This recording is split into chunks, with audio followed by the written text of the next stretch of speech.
Gary and Guy, we might be getting Joe Rapizzati on. He said he might be able to join by WebEx, so thanks for your patience.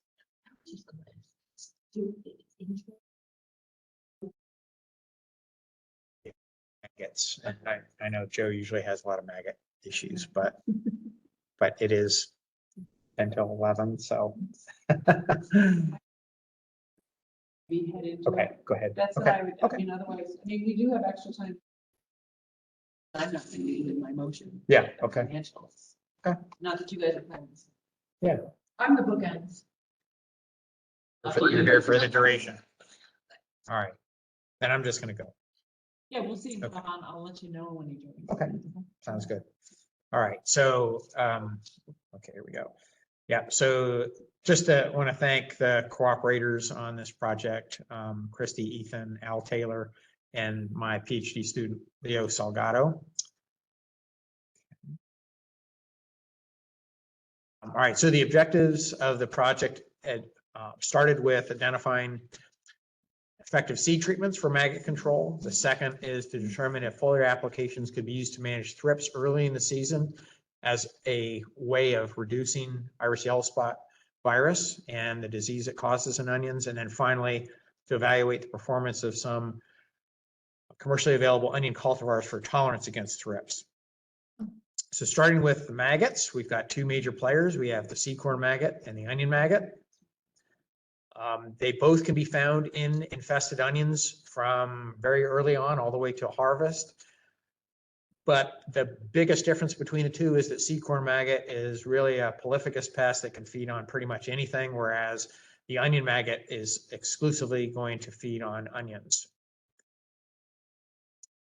We do know that despite the fact that these maggots can infest all stages of onion, it's the young onions, the seedlings, that are most vulnerable to attack, because if they're not going to survive and you're going to get huge plant stand losses. And one of the best ways to prevent this is to use an insecticide at planting. And for many years, chlorpyrifos, commonly known as Lorsban, was used to prevent that type of damage.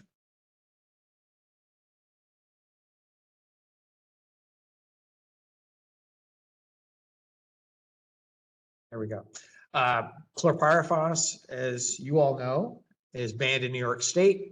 That occurred in July of 2021.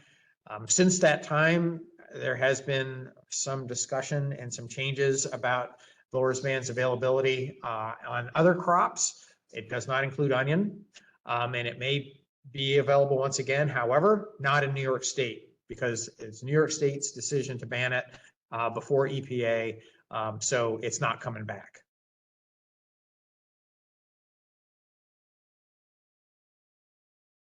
So in the absence of other plant applications of different products that are highly effective, we're pretty much left with seed treatments. And right now we've got 4 products that are labeled. We've got Lumiverd, which is spinosad, Trigard, Cruiser, and Suppresto. Based on my experience with these products, as well as Christie's experience, and then some others from across the country, we can pretty much agree that Lumiverd is excellent against seed corn maggot. It's Trigard and Cruiser are poor against seed corn maggot, whereas Suppresto is good. And then for onion maggot, Lumiverd and Trigard are excellent, Cruiser's poor, and Suppresto is good. We do have a product that's in the pipeline called Plinazolin technology. The active ingredient is isocycloserum. It's a brand new class of chemistry, and it's very promising. Right now, Syngenta is planning for it to be registered federally sometime in July of this year as a foliar on bulb crops, and there are other crops too listed, but on onions, it would be just for foliar use. Whereas for seed treatments on onions, it would be sometime a year or two after that. So based on some early experience or previous experience with Plinazolin, that shows that it may be very promising for maggot control. We wanted to look at it again. And our hypothesis was that it would be able to provide the same level of control that our standards, Lumiverd and Trigard, would perform. So we had a trial last year. We included all of the currently labeled seed treatments, as you can see here, 2 through 6 by themselves. And then we also added either Cruiser or Suppresto, which are neonicotinoids, to either Trigard, Lumivert, or Planazelin. The idea here just to see if we could get an added boost in control by adding that neonic to the other products. This study was conducted in California, Washington, New York, and Ontario, Canada. And all of the seed treatments included a fungicide. Unfortunately, last year was not a great year for maggot pressure, and basically only one of the New York sites panned out. So those are the results I'm going to explain today.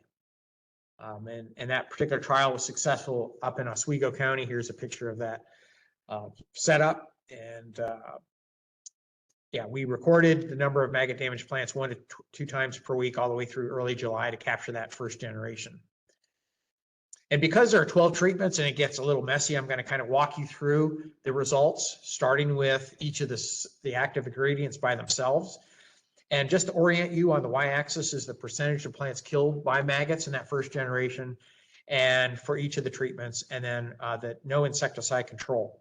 And if you look at that, we had 35% of the plants killed in the no insecticide control, which at this site would be moderate at best. Usually we've got 80–90% of the plants killed.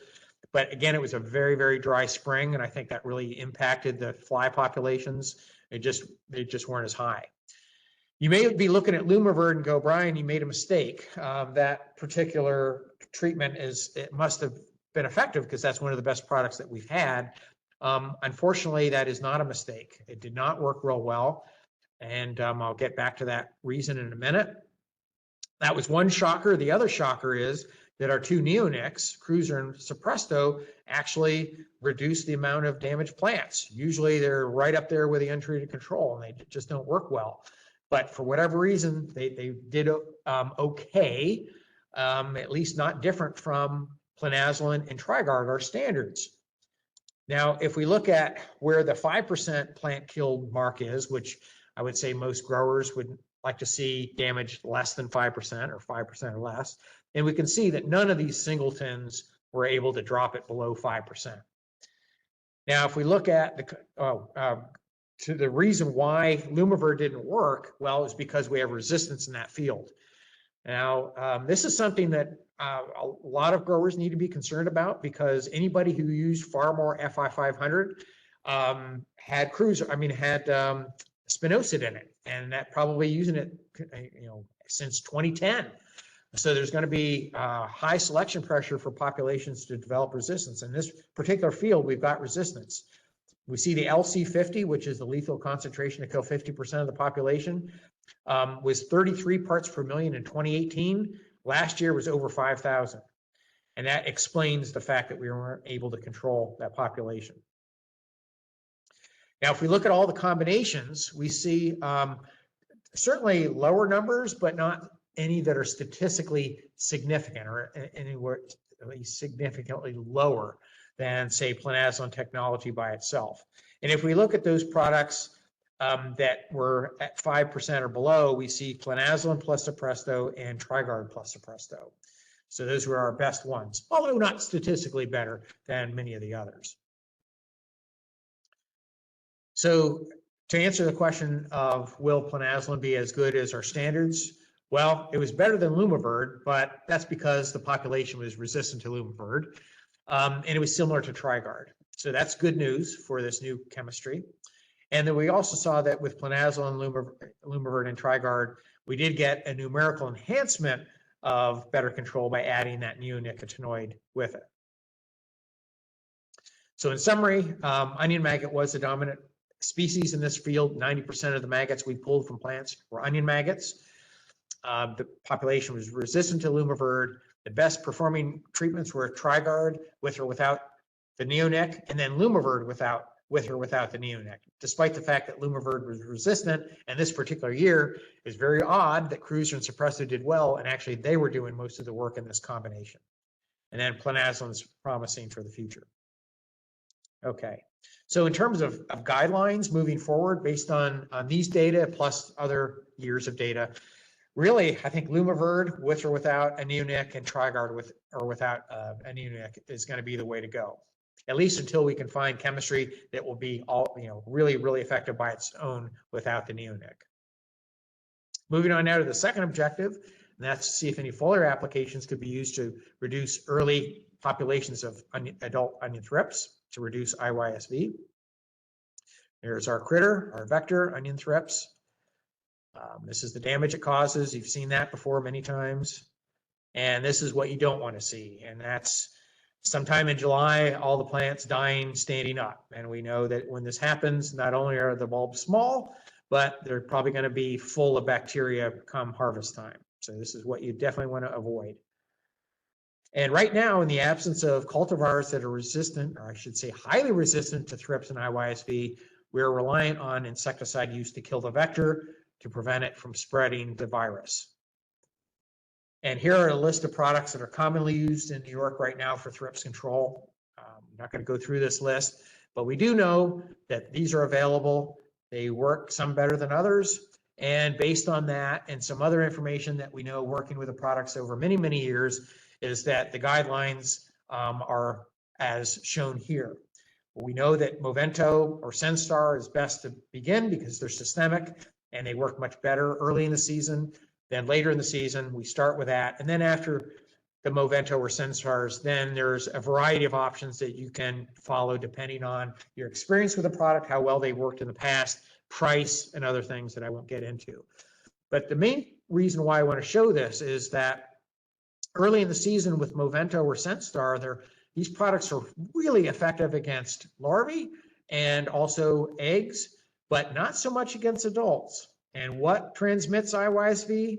The adults. So that means you've got a big window in the front half of the season where you're not doing a very good job of controlling the vector.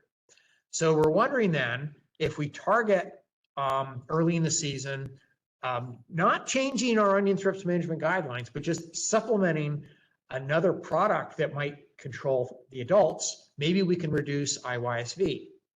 So that's our question. Could you add an application of some product that will kill adults early in the season to reduce IYSV? And our hypothesis was, yes, we will reduce the populations of thrips and therefore IYSV. So this is what we did. We chose 4 different locations within the Elba muck where we had the same variety planted side by side, the same planting date. And then one of those fields we randomly chose to be the control. And the control doesn't mean it wasn't sprayed. It was sprayed. It was sprayed following the Cornell Onion Thrips Management Program. And so did the treatment right next to it. But the difference was that the treatment, not only getting the sprays with the Cornell Onion Thrips Management Program, but it also got shots of Lanate LV at 3 pints per acre combined with our Movento sprays, with the idea being that you'll kill the adults that the Movento wasn't killing. And then we recorded thrips populations and then also levels of IYSV twice during the season. And here's what we found in 2023. So IYSV incidence on the y-axis, the different sites on the x-axis, the control would be the ones that just got the Cornell Onion Thrips program. The gray received Cornell Onion Thrips program plus Lanate. And you can see early in the season in July, really no differences in the two. And at this point, IYSV was just getting started. However, by the second sampling period in August, now we do see some differences. We see that the Lanate applications had a pretty profound, really, on reducing IYSV. And also we see it in site 3 as well. Whereas we don't see too much, we see just a little bit of a numerical drop in site 2. Now, if we look at all of the data together, we see something like this, where we're averaging the 3 sites for both sampling periods. And here, in terms of significance, statistical significance, we don't see a difference, but biologically, certainly there's something there. In 2 out of the 3 sites, there's no doubt that the Lanate sprays did reduce the thrips populations, the adult populations, and IYSV level. So there's something there. It's not maybe the best approach, but it is something. So, okay, so just to answer that question, that we did see some suppression of IYSV using those early season lannate sprays. And I'll get back to what we propose to do this year in a few minutes. Okay, and then finally, the last objective is to look at commercially available cultivars and how they performed against thrips. And we just wanted to see what of the commonly grown varieties that are already out there may be less attractive. We weren't able to answer the tolerance thing. We will once we finish crunching all of the yield data, but I'm not going to show that to you today. Here are the different varieties that were examined. So the first 8, again, a combination of yellow and red varieties and maturities next to that, but based on experience of growing these varieties in the alba muck, Christy can bend them into either early, mid, or late season maturing varieties, despite the days to maturity, because they don't always hold up in the different environments. And then we had treatments 9 through 13 that were more mid-season maturing, and then 14 through 16 were more on the later side. So the question is, are there any that were less attractive to thrips? And the hypothesis, based on just anecdotal observations, would be that the later maturing varieties would be colonized by fewer thrips than those that would be earlier maturing. And here are just some photos of the trial, one in June, one in July, and one in early July, I should say, one in later July. These were around the 3 periods where we actually sampled adult thrips and larval thrips populations, and to compare them. And I'll show those results in a few minutes. Okay, well, actually now. Now, here it is. Okay, starting with the adults. So we see definitely differences among some of the varieties, but really not stark differences. We certainly don't see significantly more thrips in the early maturing varieties than the late, like we suspected. Let's see, for those you can't see that. There, there's the data. But we do see that with Delgado, there were significantly fewer adult thrips than in Safrain and Braddock. Let's see, I think I have that, yeah. And which is interesting is that at least 15 years ago, a graduate student that I co-mentored with Tony Shelton, when doing a similar type of trial, found that Delgado had fewer thrips than some of the other varieties. So we're still seeing the same pattern even 15 years later. And if we look at larval populations here, we don't see any differences at all among any of the varieties. Again, this is pulled over all 3 sampling dates. So that's all we have time for. Okay. And all right, so that just summarizes what we found. We didn't see fewer thrips in the later maturing varieties, but Delgado definitely had fewer adults than Safrain and Braddock. Okay, so I'm just going to finish up by talking about proposed research for 2024. And starting with onion maggot, I want to continue looking at the different insecticide seed treatments, and then also want to look at how we can protect onions or plug onions when they're grown in these tray transplants and using a drench treatment effect or strategy. So in terms of the seed treatments, we're going to use the same 12 treatments that we looked at in 2023, but we're going to add a couple more. Number 13 has Trigard, Cruiser, and Suppresto. And you may say, well, why are you including 2 neonics together, Cruiser and Suppresto? Well, really, that's more of an availability issue. Some growers felt like they could only get the new Farmore FI500 that had the Trigard and the Cruiser in it, and then they wanted to add Suppresto based on some of the work we did. So we're just curious to know what happens if you add both of those neonics. Is there any phyto? Is there anything to worry about? So that it's more of a practical issue why we added that 13th treatment. And then finally, with the scrutiny of using neonics in New York State, even though vegetables other than sweet corn aren't going to be impacted at least before 2029, I think we need to be looking ahead at options that don't include neonics. So we know that planazolant by itself sometimes isn't good enough. So the only really other option is to, well, I guess we could look at Lumivert too, but I think Trigard makes some sense. Okay. And then moving on to the trade drench treatments. Last year, both Ethan and I had an opportunity to look at using both Radiant and Verimark as a trade drench treatment at the rates that you can see there.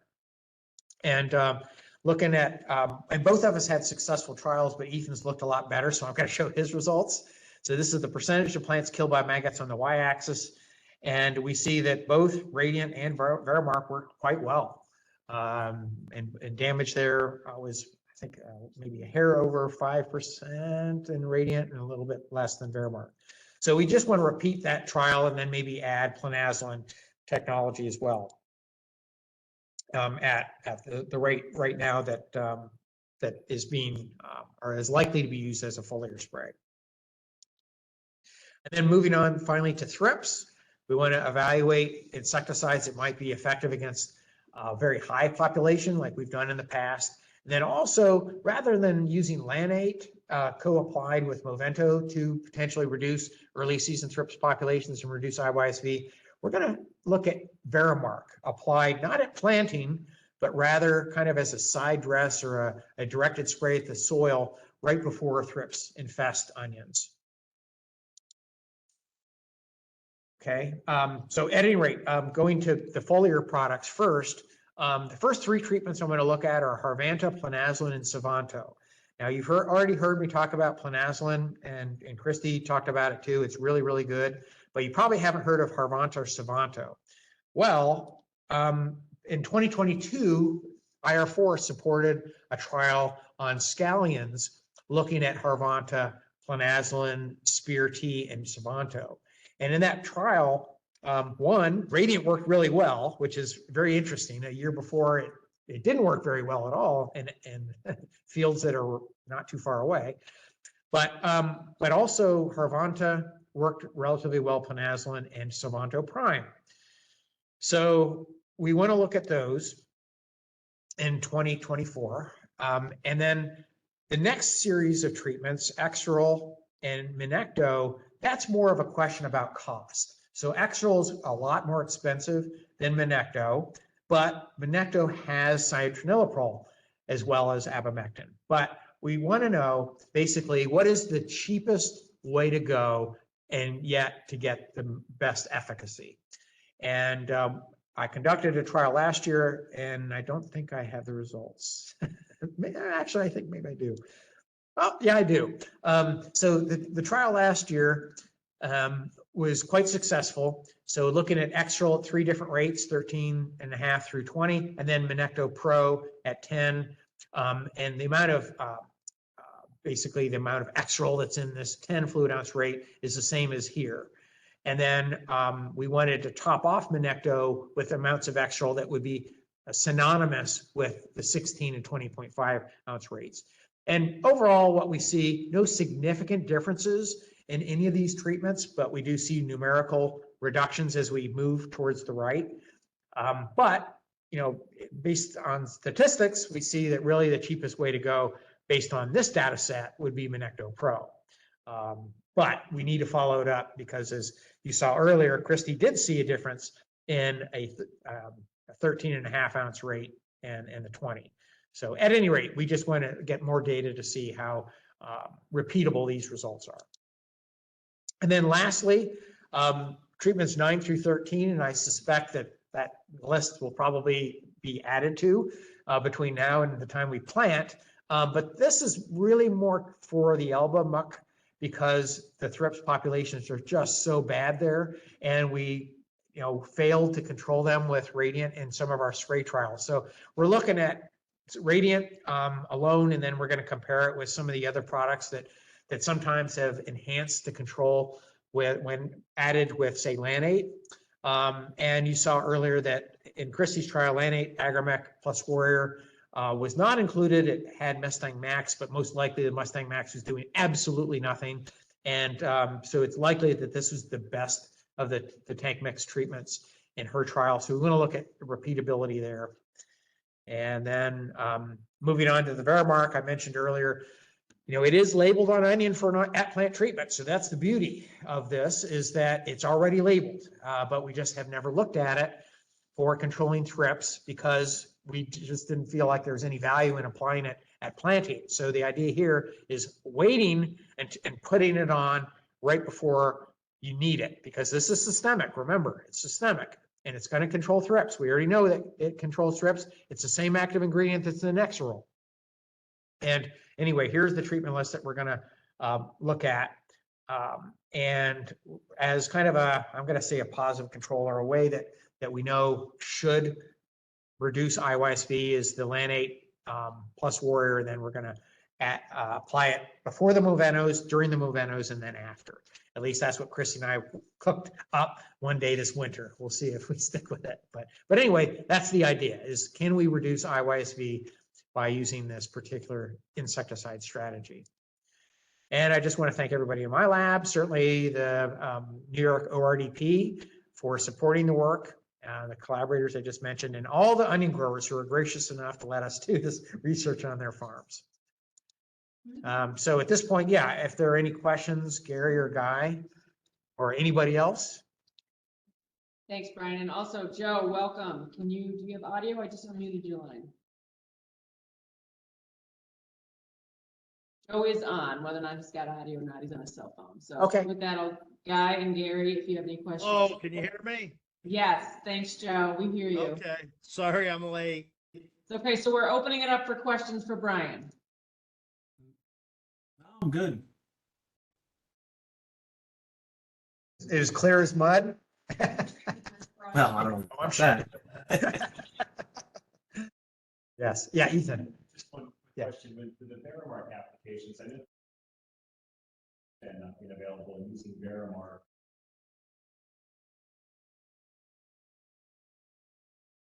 So Brian, Brian, you there? Yes, I am.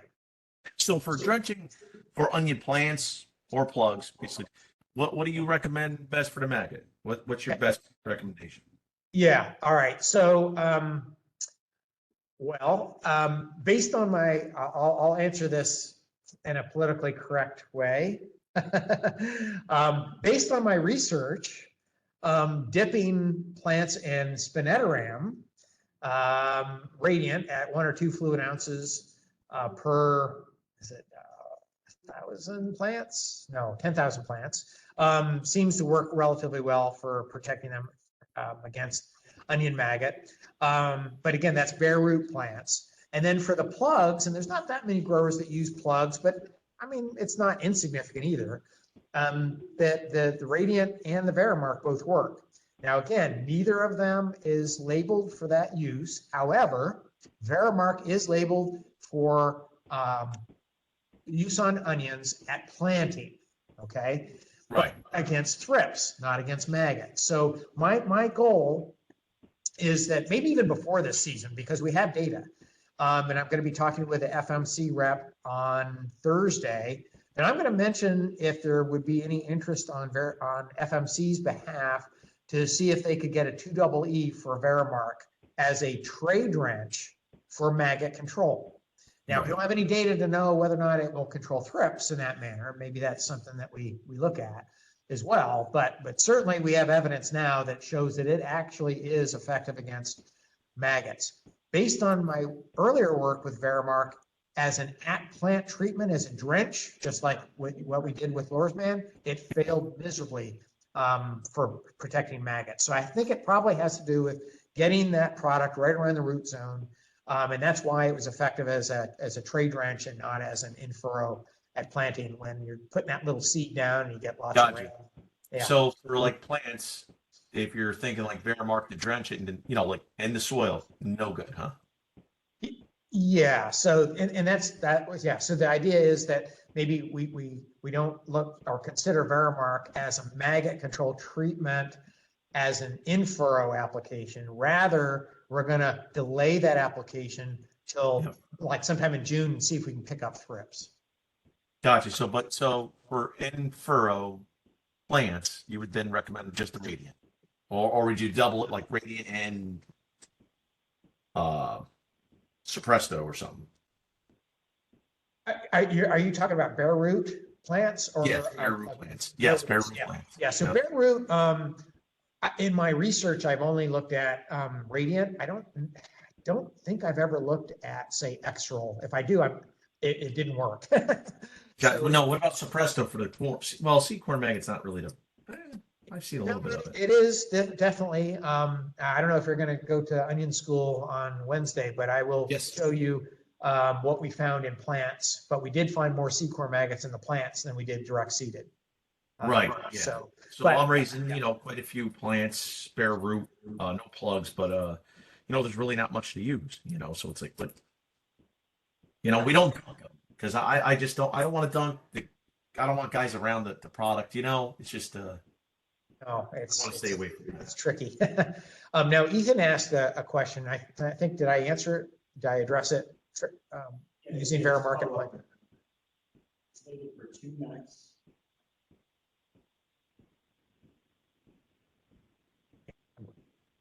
So the question that Ethan asked was, how many applications of Verimark can you make? And at planting, to be honest with you, I don't remember. Mostly it's one, but yeah, I don't know. I think as long as the amount of active ingredient isn't exceeded per acre, there could be some flexibility. And I do want to look at it as 2 different applications a week apart versus 1, just to see if it makes a difference. And I think it's. So the answer though would be your radiant and furrow drench is your best for onion maggot control for plants. That's what you recommend. No, I would not recommend using, really, I've had no success with any type of drench treatment on seeds. Basically, Oh, for without plants. chlorpyrifos, I have not had any success with anything. So you really are relying on seed treatments. No, I'm talking plants. Okay, plants, like I said, the only success I've had is with the radiant dip. Gotcha. Yeah. Okay. Or in trust, yeah, which is much more expensive than Spinetoram or Radiant. Yeah, but both will work, but Gotcha. the cheaper of the 2 is Radiant. Yeah.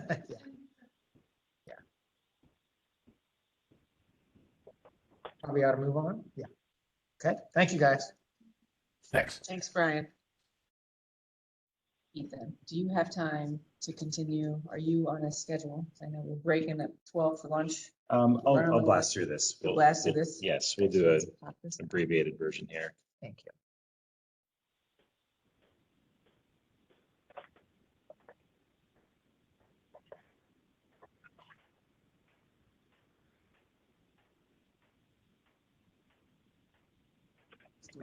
Yeah, likewise. Just don't think the mics were picking up your voice. I think That's- that's what the issue is. So why don't you Not a find problem. your, Great, yep.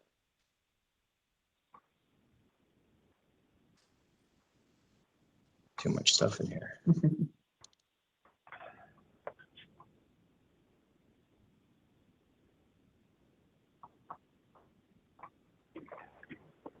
still sharing his. So hold on one Okay. second. Let me just, I'll let you. no, that's okay. Oops, Roll. sorry.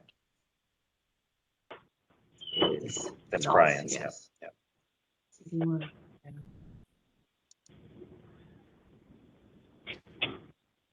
Then let's have you do this, because then I can Great. still control WebEx. Okay, Just the great. one you want? Yep.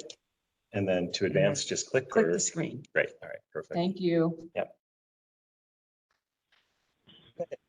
Gary, thanks for joining. Joe and Guy, thanks for joining as well. I'm Ethan Grumberg. I'm a vegetable specialist based in Eastern New York. I work with the growers in Orange County. Gary, I apologize. You're going to hear a lot of the same information on Wednesday, so I'm going to trust that you can stay awake nevertheless. No problem, man. On Wednesday, right? Very much appreciate the opportunity to share some of the results from 2 different trials that were funded by the Onion Research and Development Program this past year, both in their 2nd year of the work. We're going to start out reviewing some of the research that's been done on very late applications of pre-emergent herbicides, really trying to target a relatively new weed species for us at onions, which is Palmer amaranth. Just getting a few things settled here with the presentation. All right, we're good. All right.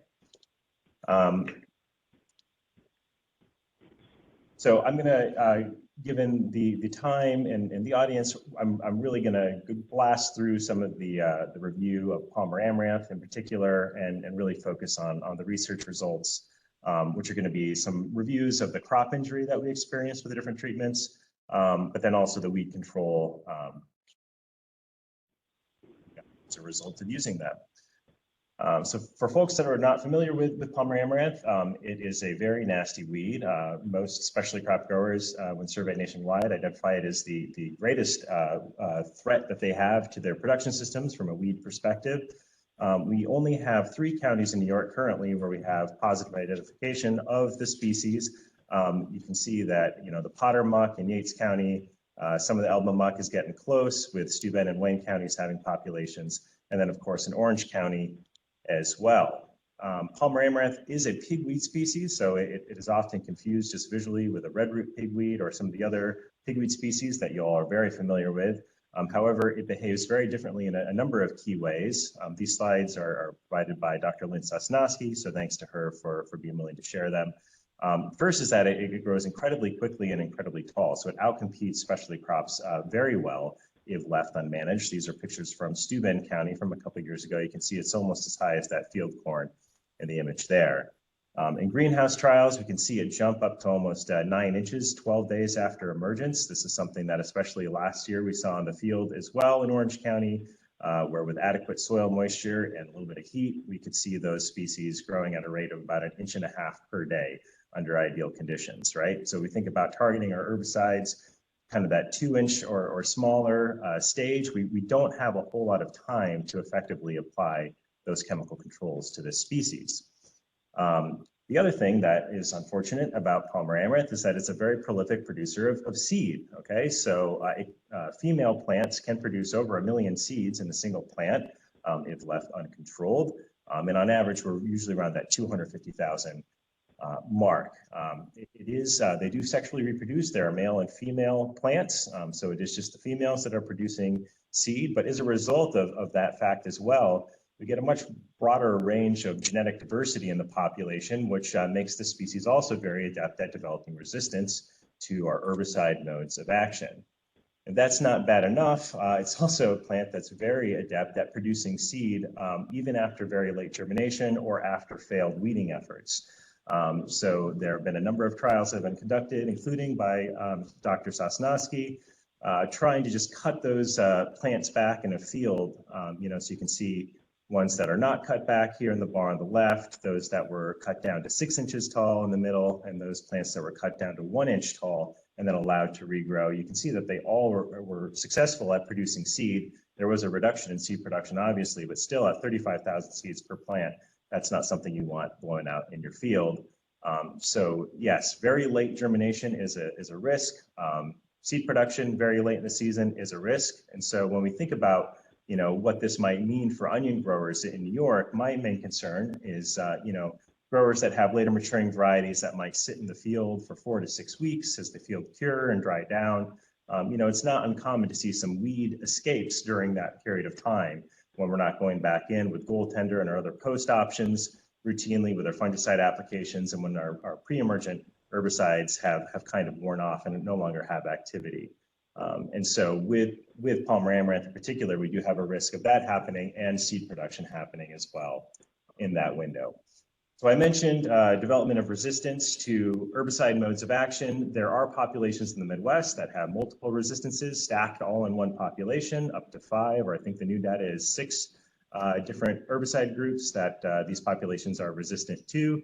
And I know a lot of growers look at this and don't affiliate these groups with actual products. But if we look at some of the keystone products that we use in onion weed management, we see that the group 14s, Goal and Chateau, the group 3s, Prowl, and then our group 15s, Outlook and Dual. We don't have a whole lot left other than Bucktrill if we had a population similar to these in the Midwest. I want to be very clear, we currently do not have populations with this level of resistance.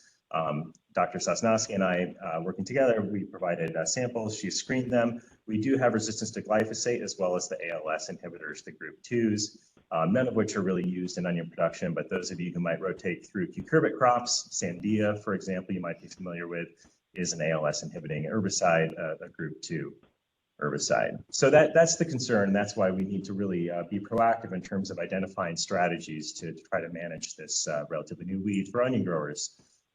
So we did research in both 2022 and 2023 with the cooperation of Brendan Sobiak and Pine Island, who has a number of fields that have been heavily infested with Palmer amaranth.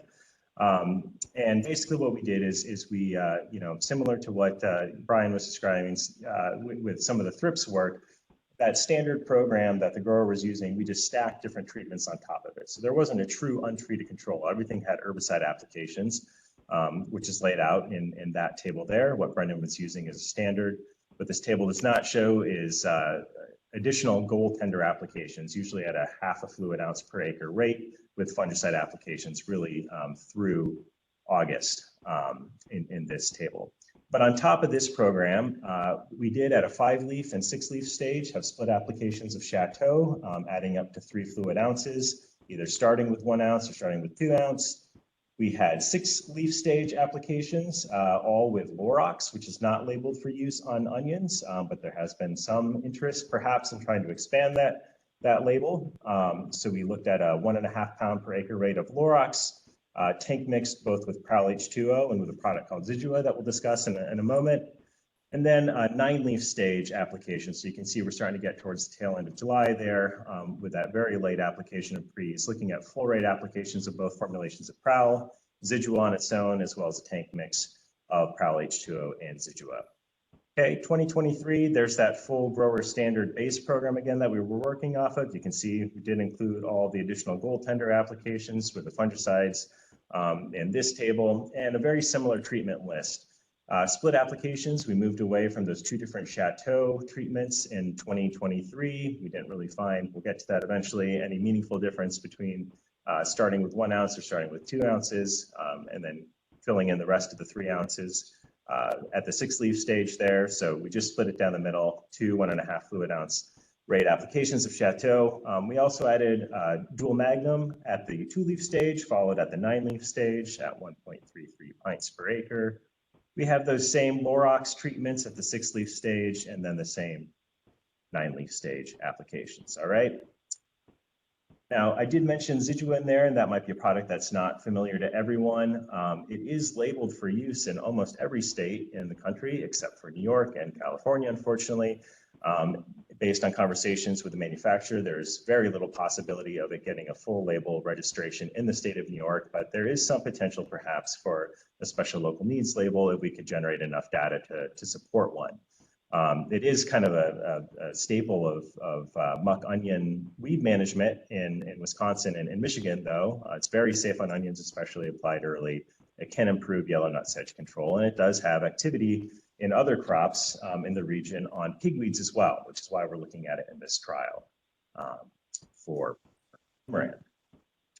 All right, so we're going to move into the crop injury data here. So some of the results very quickly. In 2022, we did this trial on Delgado, which apparently is very adept at not developing high thrips populations, but is kind of weak in terms of its ability to withstand herbicide applications. It's thought of as being a very sensitive varietal from that perspective. We had very hot and dry conditions through most of 2022. It was difficult to find times where we had rain in the forecast to put these trees down and expect them to be activated. But we did manage to find slots to put them down. And what we can see from the images here and in the data in a moment, most of these treatments with Lorax in them, these 3 images across the bottom, we see a little bit of foliar distortion, a little bit of thinning out compared to the grower standard image up there. But it was really Chateau, which shouldn't be a surprise to anyone listening, at the 5 and 6 leaf stage where we really hurt our onions. You can see a lot of brown leaves where we had necrotic tissue afterward, serious foliar distortion. I think in 2022, we also thinned out our stand quite a bit as well with those applications.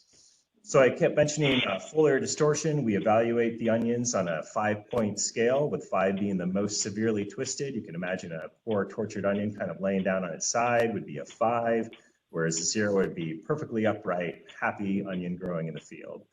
You can see these 2 tall bars here that are at or above 4 on that scale are Chateau applications. All of our Lorax applications, again, we did see some distortion in there, but nothing nearly as severe as Chateau. And of course, we do have some base level distortion, herbicide injury, just from that grower-based program, even with our grower standard treatment there, okay? So in 2023, very similar results, very different environmental conditions, whereas it was hot and dry in 2022, 2023, getting these applications on was difficult because it was very cool. But we did have a rain in the forecast at the time of application. Of course, it didn't stop raining after that, unfortunately. But we see very similar results. We did, based on the results of 2022, decrease that rate of Lorax from 1.5 pounds per acre down to 1 pound per acre. I don't know if it was that or the environmental conditions. It'd be very helpful to get another year of data on this, but we saw very little crop injury with our Lorax treatments in 2023, either from that rate reduction or the difference in environmental conditions. You can see that image of Chateau. No one wants their field to look like that. Of course, again, a lot of dead tissue, which can also be a site for stemphyllium to develop. We did, as we'll see in a moment, see significant yield reductions as well from that herbicide injury at that 5 and 6 leaf stage. All right, just showing you the data again, numerically there, over 70% of the leaf tissue where we applied Chateau at the 5 and 6 leaf stage had visible herbicide injury on it. That's an unacceptably high level of herbicide injury. I think Christy would agree on that one, yeah. 71% of the foliage. And then again, on that distortion scale up to 5, again, averaging over 4. So we're going to move on to the 9 leaf stage treatments and talk about crop injury there. Again, in 2022, we were in the middle of a drought trying to get those 9 leaf stage applications on, and none of the treatments had any significant effect on crop injury, okay? So that's good news, right? So it showed us that both formulations of Prowl at the full rate applied in late July were safe applications. You know, it's something that a lot of growers are concerned about, given you can see the canopy being filled in at this point, a lot of foliar growth. You're getting a lot of contact of those actives on the foliage at that point in time. But in 2022, and I'll reveal in 2023 as well, those late stage full rate applications of Prowl were safe. Did not see any meaningful difference in crop injury, at least in Orange County. Zidua as well, though not labeled for use in New York, very safe even at that 9 leaf stage, and that combination of Prowl and Zidua, not seeing any serious difference in injury. So this is just showing again, this is our average percent of the leaf surface with visible herbicide injury, no meaningful difference here. Everything's 5% or less with those 9 leaf stage applications in 2022. So again, in 2023, mostly the same story, although you can see even just visually with these images here where we applied Prowl H2O and Dual Magnum, you see a little bit of that yellowing discoloration, maybe from stripping some wax off those leaves. It had been very wet, it had been very windy. So not only did we have a full crop canopy, but a lot of that foliage had kind of started to launch. It was getting knocked around and pushed down. So we had even more contact with our onion foliage in 2023 with these late applications of Prees than we did in 2022. So we would have expected to see a little bit more injury as a result, and we did, but nothing meaningful, okay? So even though we see statistically significant differences in the average amount of the leaf surface with herbicide damage on it, you know, everything's sub 10, and our grower standards right there at 5.4%. Our most damaged treatment was at 8.4. So really not, you know, even though we see a statistically significant difference here, I don't think that's a meaningful difference to a grower. I would certainly take that increase if it meant an increase in weed control that came with it. So before we get to the weed control information though, we'll just review the impact that this damage had on yield. Again, not surprisingly, when we totally roast our onions with Chateau at the 5 and 6 leaf stage, we see a yield reduction. In 2022 though as well, I mentioned we had that distortion from the Lorax treatments at the 6 leaf stage. That was at the 1.5 pound per acre rate. And you can see we saw a yield drag there with Lorax as well. The good news is that again, those 9 leaf stage applications, full rate of Prowl, EC, and H2O, in addition to Zidua, no difference at all from our grower standard program. Again, very safe products to use even at that late stage. Just to hone in a little bit more though on why we saw that yield reduction in those Lorax treatments, if we really look at the distribution of class sizes here, categories here, That yellow section that's circled in the image here, those are our pre-packs, or tiny little boilers or picklers that no one wants necessarily. And that's what we had. We didn't thin the crop out with Lorax at 1.5 pounds per acre, but we had much smaller bulbs. And we see that in our size class distribution there. 2023 is a similar story. Okay, again, Chateau easy at 3 fluid ounces that late in the game is a recipe for yield loss, at least in Orange County, under the conditions that we've had 2 years in a row. Okay, but the good news here is that here's Lorax at 1 pound per acre in 2023. We managed, again, whether it was the environmental conditions or the rate reduction, to make Lorax a fairly safe application in onions at that 6-leaf stage. So no significant reduction in yield with Lorax there. All right, so finally, we're going to start talking about what the impact on weed pressure has been. And this graph makes no sense. It's always nice when you're doing research and you get results that make absolutely no sense. And you scratch your head and you say, well, if our grower standard program is here and we were averaging 7 weeds per square, why would we get even more weeds when we make an additional application of Prowl in those plots? And the answer, at least in 2022, is that we had very spotty distribution of yellow nutsedge in these plots. So this is aggregated total weeds. If we take nutsedge out of the equation, just look at broadleaves, we have something that makes slightly more sense, which is that there's no statistically significant or meaningful difference between most of our treatments from a weed density perspective, except of course where we use Chateau, roasted our onions, and saw a yield reduction. So yes, we improved our weed control, but at the price of lower yield and unhealthy onions. So not necessarily something that makes sense to do in that situation. We do see numeric trends towards Zidua having, some activity over that base grower program, as well as some of our late applications of Prowl, but nothing that really stood out in 2022. Again, I'll just reiterate, 2022, we were in a drought. I'm not sure how much of that late application was fully activated. We got about 1/10 of an inch of rain perhaps after that application, so not enough to really have that herbicide do the job that it's designed to do. So in 2023, we see some trends towards some of these products doing a little bit of work as well from a weed suppression perspective. These are the weed counts by date that we did 3 times over the course of the season, as well as the season-long average. And really what stands out is, again, Chateau, yes, if you're willing to totally roast your onions and accept the yield loss, you can have a cleaner field too. But I don't think that's a price that most growers are willing to accept for improved weed control. Good news in 2023, though, is that late application of Prowl, H2O, and Zidua, where we saw moderate but insignificant crop injury, did result in an improvement in weed control. Especially at that September 8th date, which again, if we're targeting late season weed escapes, that's the date that really is most meaningful for us here in this data set. So some trend there of that combination maybe having a little bit of use for us in terms of late season weed control in onions. So just as a quick review here before we move on to the biofungicide work, it seems like for now, those post applications of goaltender, frequent, often, and light, seem to be doing a good job of keeping Palmer amaranth in check, but it is worth keeping in mind that we do have populations in the US that have developed resistance to that herbicide group. So the sustainability of that approach is unknown at the moment. As I just mentioned, those 9-leaf stage applications seem to be fairly safe based on the 2 years of data. And making tank mix application of Prowl H2O with Zidua seems to maybe give us a little bit of benefit from a weed management perspective as well. Didn't mention it here. We weren't able to get our hands on it last year, but Marrone Bio Innovations is also developing a bioherbicide that has unique singular activity on pigweeds that I did get to play around with a couple of years ago in a different trial. It's very interesting to watch 6-inch tall pigweeds just melt to the ground over the course of a week, whereas no other species are impacted at all.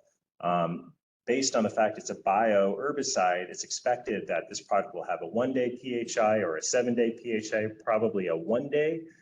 So it could give us another option very late in the season for controlling pigweed and Palmer amaranth escapes. So hoping to get my hands on that for 2024.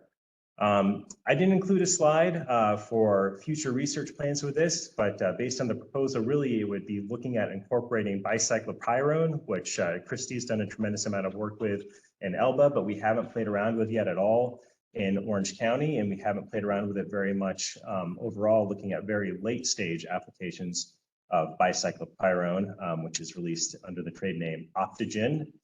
So it'd be looking at combinations of Optogen with some of the same treatments that were already included in the previous 2 years of research.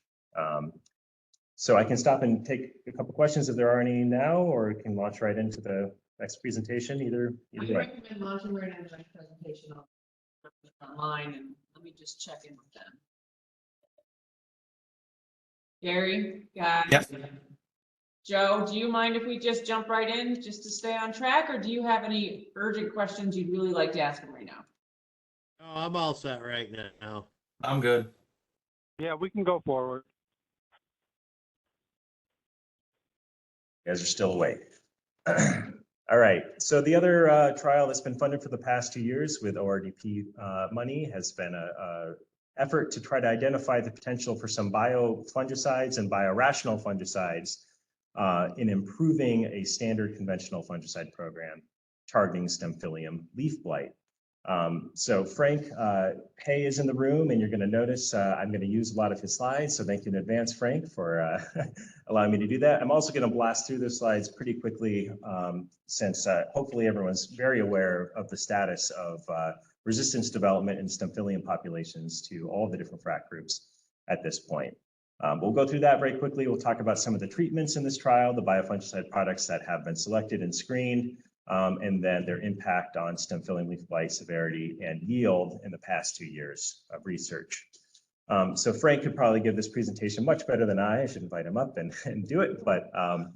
But as I assume you are all aware, over the past 5 to 10 years, we've seen the development of resistance to many of our FRAC groups, our Fungicide Resistance Action Committee groups, fungicides that are used in onion production in New York.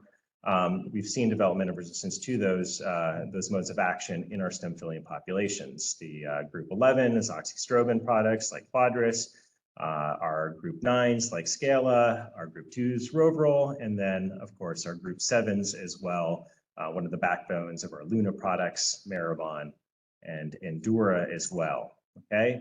And with Frank's support, both Christy Hoepting and I have been able to submit isolates for evaluation several years of the last 7 or so for Frank and his lab to conduct isolate sensitivity testing in the lab to see, what's going on from a lab perspective of where these Stemphylium populations are in terms of their tolerance to our FRAC3 group fungicides. So that was one I didn't mention in the previous slide. So for years, Christy especially has been talking about the need to preserve our FRAC3 fungicides, need to use them judiciously in a Stemphylium program so that we can preserve their longevity in terms of their utility in managing Stemphylium leaf blight on onions in New York. The bad news, of course, is that this is a comparison of data from the isolate sensitivity testing done in 2018 to 2020. The rise in those red bars is a bad thing. It means that we have an increase in the percentage of isolates tested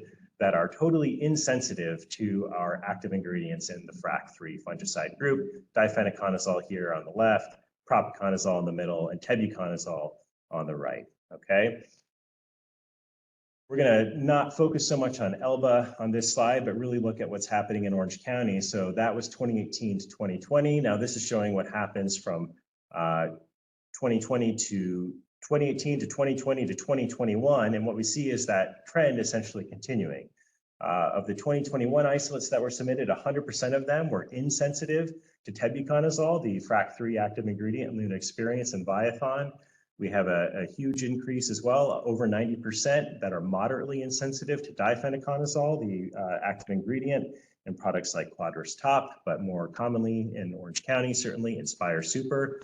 The only decent news is that we didn't see much of a change in sensitivity to propiconazole, the active ingredient Fitness and Tilt, as well as Trivapro and several other fungicide formulations. But the bad news is overall is that we're losing most of our fungicides to resistance development within our Stemphylium population, and we need to get creative about how we can improve our Stemphylium management programs without leaning on single frac groups, because what we can see from the data is that as we do that, they're bound to break eventually. Okay. So one question that emerges is, can we use biofungicides? I don't think anyone's expecting a miracle cure here from biofungicides in this way, but even getting some additional efficacy out of a program by stacking a biofungicide or a biorational on top of a conventional program might help. It adds another unique mode of action as well that can slow the development of resistance within populations to fungicide groups. So this, at least in 2022, was sort of the experimental list that we came up with. You can see a lot of Bacillus liquefaciens, Bacillus subtilis products in here, as well as what we call biorationals, which don't actually have microorganisms as their active ingredients, but have typically sort of naturally derived products that are compatible with biologicals as well. So things like tea tree oil, potassium silicate, are phosphoric acid fungicides like Prophyte or K-Phyte or any of the different phyte products on the market as well can be classified as a biorational. Okay, so just as we did with the herbicide trial, we are stacking these sprays on top of a base fungicide program, in this case generously applied by Frank Giracchi. We're not going to tear this apart too closely. I can see Christy already looking at this with a magnifying glass. Yes, we have a lot of FRAC3 applications here, a lot of FRAC3 applications. And this absolutely is standard in Orange County and explains partially the difference in regional results that Frank has shown in the lab of the development of resistance to the FRAC3 fungicides, where it's more severe in Orange County and less severe in Elba. So that's the base program in 2022.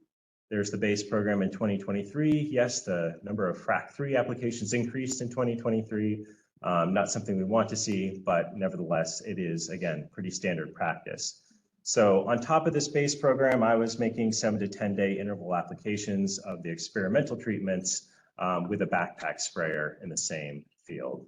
So there's our list of 2022 treatments. I think, you know, the only ones I'll point out are, again, Prophyte, which is that phosphoric acid fungicide, as well as OSO, which is a relatively new, it's a fermentation byproduct, the active ingredient polyoxin D zinc salt, manufactured by Certis. And then 2023, similar list, but additional products from a company called Oro Agri, which is now Rovenza.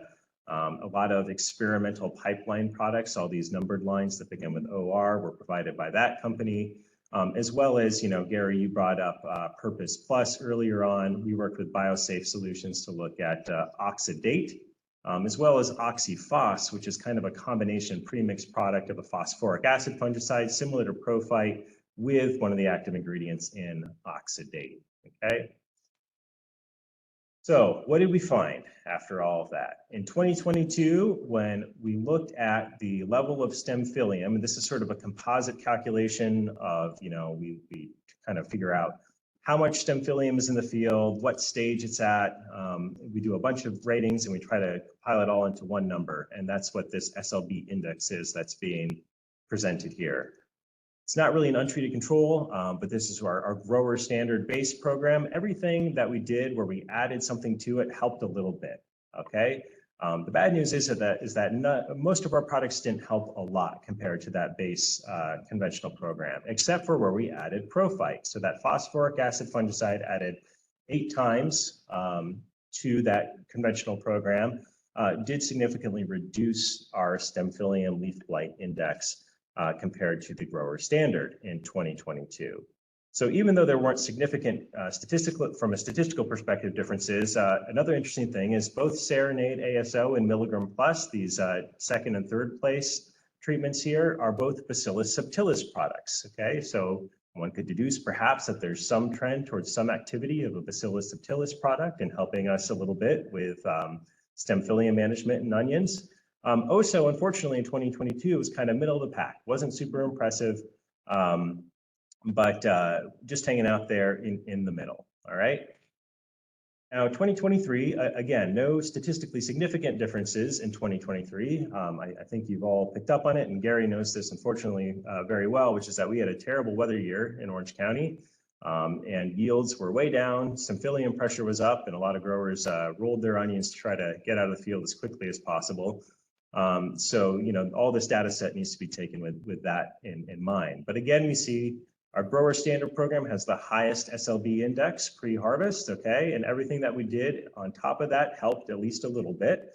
Again, we see our phosphoric acid fungicide up at the front here doing really well. That's something Christie's seen in Elba repeatedly year after year. But we also, again, see this trend. OR488 is another Bacillus subtilis product. So our second place, again, a Bacillus subtilis containing fungicide.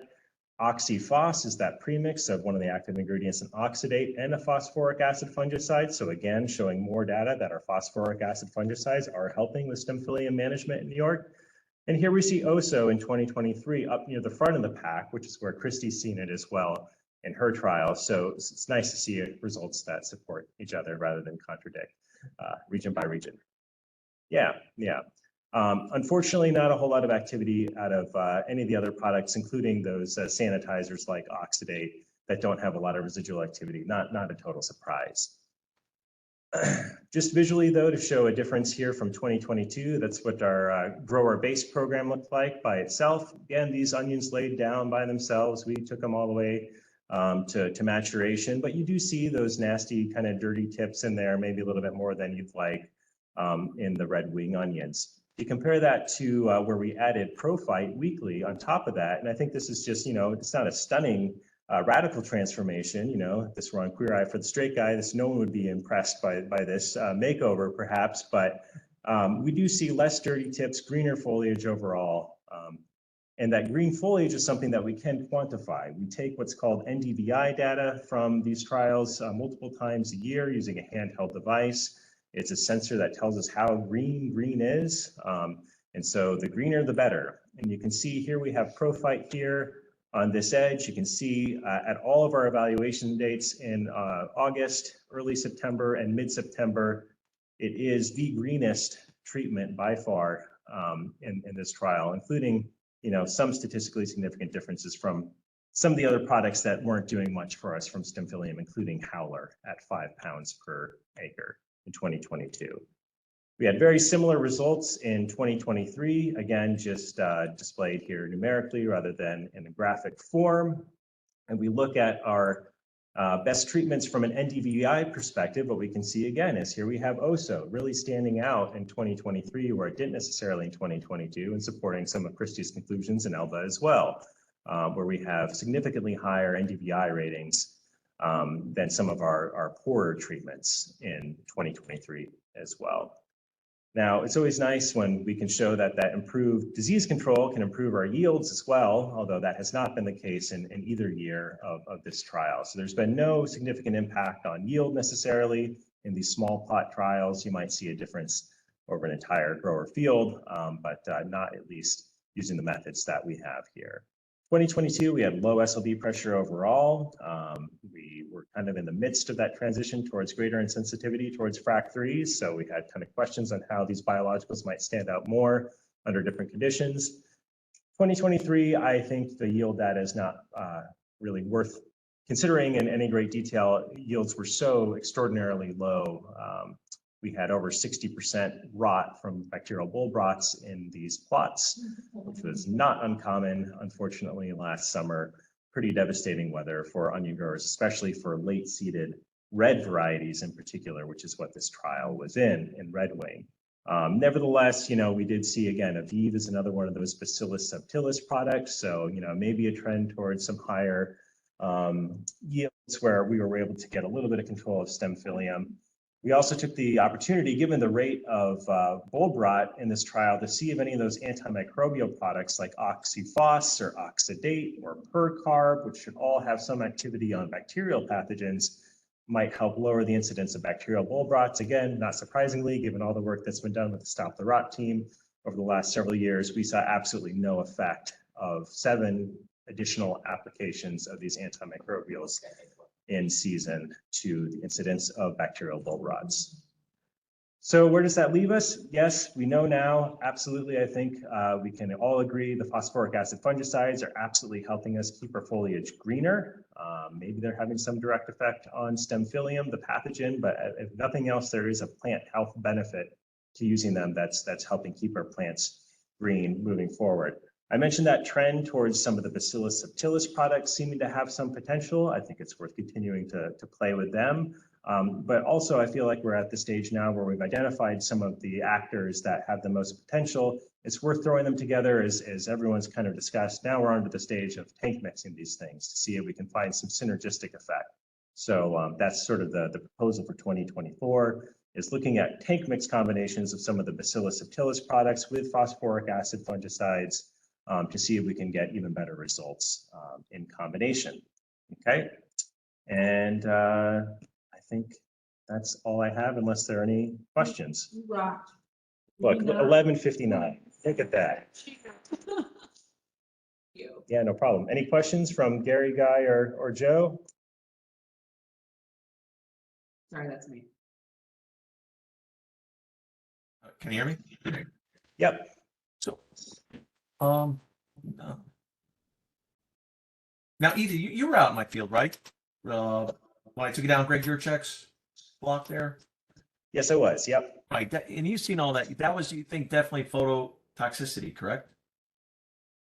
Yeah, you know, I Or do you think remember that was going out in that field, and it's always hard after the fact to come to a conclusion about exactly what happened. But I sent your tank mix information around to a couple of folks who work in private industry, and they both flagged that combination of the Purpose Plus and Lanate as being a potentially very hot combination that could roast the onions a little bit. Yeah, and then you got the Stemphylium with the hail. It's just a bad combo, you know. I think that's it. I mean, you had saturated soils, you had hail, you had a little bit of phyto in there. It was a rough enough year under the best of circumstances. So yeah, I think it was that combination of factors there. Right.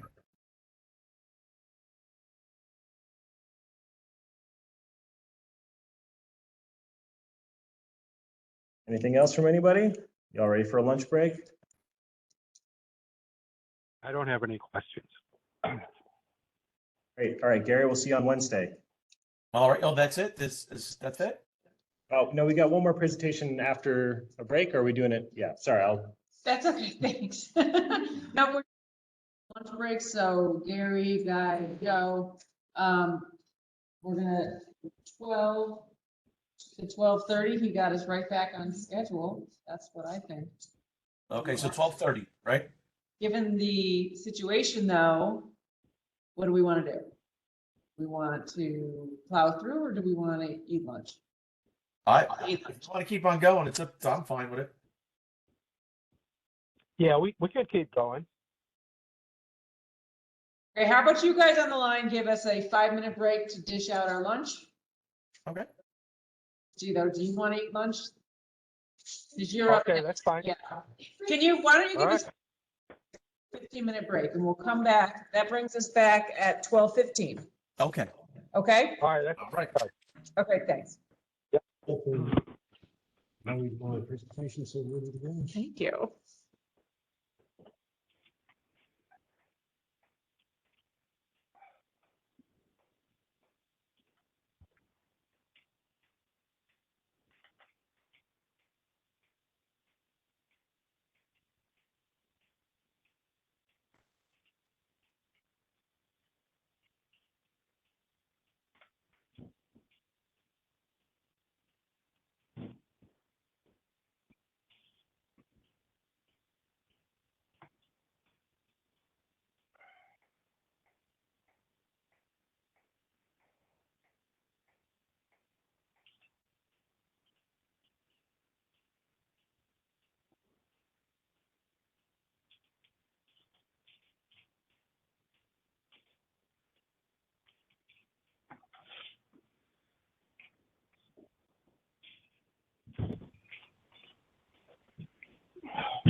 The survey showed that root knot nematode and lesion nematode were only at low densities in 2023, which was surprising, but was good. Stubby root nematode was common, but occurred at population densities associated with yield loss in other parts of the USA.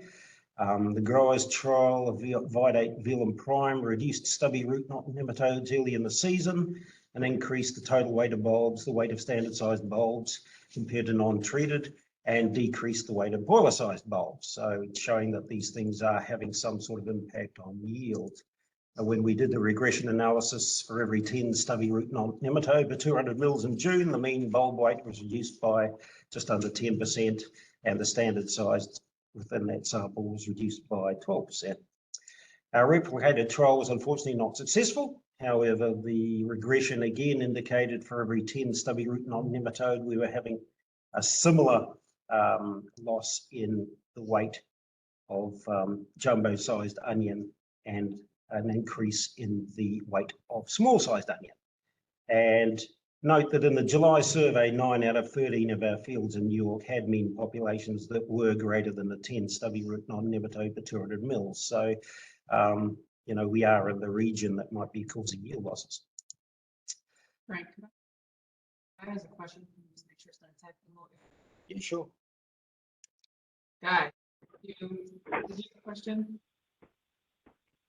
I just wanted to make sure I was still connected. Can you hear us? So, Okay, there was a technical issue that was my fault. Can you hear audio now better? Yeah, I can hear it. Yeah, okay, very good. Thank you. Thank you. Okay, thanks, guys.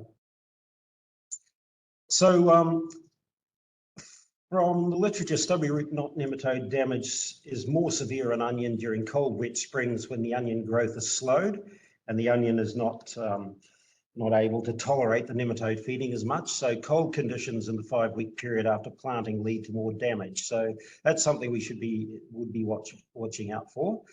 Stubby root nematode prefer very wet soils at field capacity, and so they're mostly active in that spring period when you have very wet and cool soils. But as temperatures rise and drier conditions prevail, they seem to migrate deeper in the soil profile. So it's really the impact of the early numbers that we would see on onions. Many rotational crops are hosts of our stubby root nematode, including oat, barley, wheat, corn, alfalfa, and potato. Carrot is not a host of stubby root knot nematode, so that's a potential rotation crop, but unfortunately it is a good host of root knot nematode and lesion nematode. So if you have all three in your field, then carrot is probably not a good option. But if you're only worried about stubby root knot nematode, then carrot is a good option. Many weed species are good hosts of stubby root knot nematode, unfortunately. And just some information, they do have quite a quick life cycle early on the season, and their optimum reproduction is at reasonably warm temperatures, 70 to 77. I'll have to fix that. So I guess from this project, we would recommend soil testing on any areas of onion in the field which are not growing well early in the season to determine if nematodes may be a cause, especially in seasons which have a cold, wet spring. And if onions are going to be growing the following year, then Vidate or Velum Prime could be used at planting the following year. Given the widespread nature of stubby root knot nematode in New York onion and preliminary assessments of the effects on yield, there may be scope for looking at a follow-up project, for example, through New York Farm Viability. And we would need to do things like confirm the species of stubby root knot nematode, because the taxonomy of this thing is a bit like maggots. It's a bit difficult. We would look at seasonal monitoring of nematode populations and the best time to sample, because they seem to migrate away from the root system when things get dry. So it's very hard to judge their numbers. We need probably a better assessment of yield loss and the cost effectiveness of Vidate and Velum. And unfortunately, some of the newer nematicides that are coming forward for in vegetables like Reclamul and Nimitz in studies have only been moderately effective against stubby root knot nematodes. So we still may need to look at things like suitable rotation crops to reduce nematode populations. So I think I'll leave it there. And does anyone have any questions? Thank you.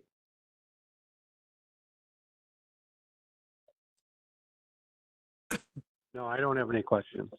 No, no questions.